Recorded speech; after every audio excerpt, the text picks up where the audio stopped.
والدین کی ذمہ داری ہے کہ اپنی اولاد کی دینی تربیت کا خیال کریں، اپنی اولاد کے لیے اچھا ماحول فراہم کریں۔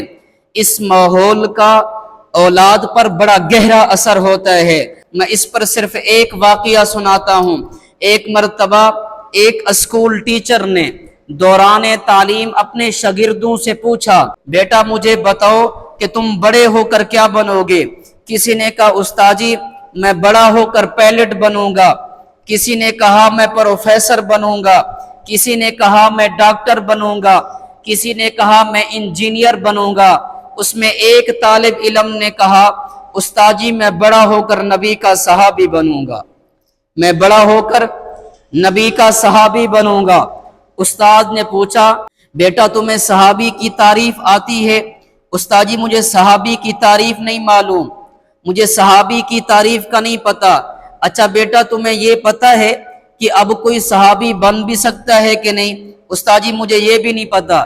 بیٹا نہ تمہیں صحابی کی تعریف معلوم اور نہ تمہیں یہ معلوم کہ اب کوئی صحابی بن بھی سکتا ہے کہ نہیں، تو پھر تم نے یہ بات کیوں کی ہے؟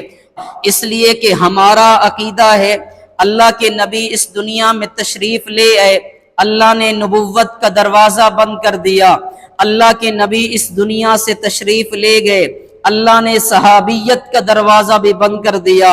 نہ اب کوئی نیا نبی آ سکتا ہے اور نہ کوئی صحابی بن سکتا ہے۔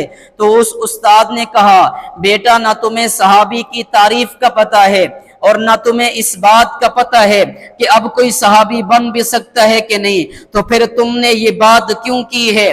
اس طالب علم نے کہا استاد جی میری ماں مجھے سلاتے وقت اٹھاتے وقت مجھے ان لوگوں کے واقعات سناتی، مجھے ان لوگوں کے قصے سناتی، میں نے اس تھوڑے سے عرصے میں ان لوگوں کے اتنے واقعات سنے ہیں، ان لوگوں کے اتنے قصے سنے ہیں، وہ لوگ مجھے اتنا اچھے لگے، وہ لوگ مجھے اتنا پیارے لگے، میرا بھی دل کرتا ہے کہ میں بھی بڑا ہو کر ویسے بنوں جیسے نبی کے صحابہ تھے۔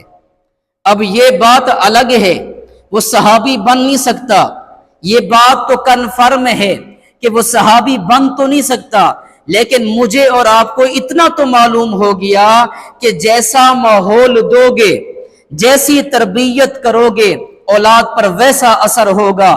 اس لیے اپنی اولاد کو دین کی باتیں بتائیں، اپنی اولاد کو دین کی باتیں سمجھائیں، اپنے گھروں میں نیک لوگوں کے واقعات سنائیں، اچھے لوگوں کے قصے سنائیں۔ اور فرمایا کہ والدین کی ایک ذمہ داری یہ ہے کہ اپنی اولاد کی دینی تربیت کا خیال کریں، دینی تربیت میں کبھی غفلت نہ کریں۔ اور حضور کی ایک تعلیم یہ بھی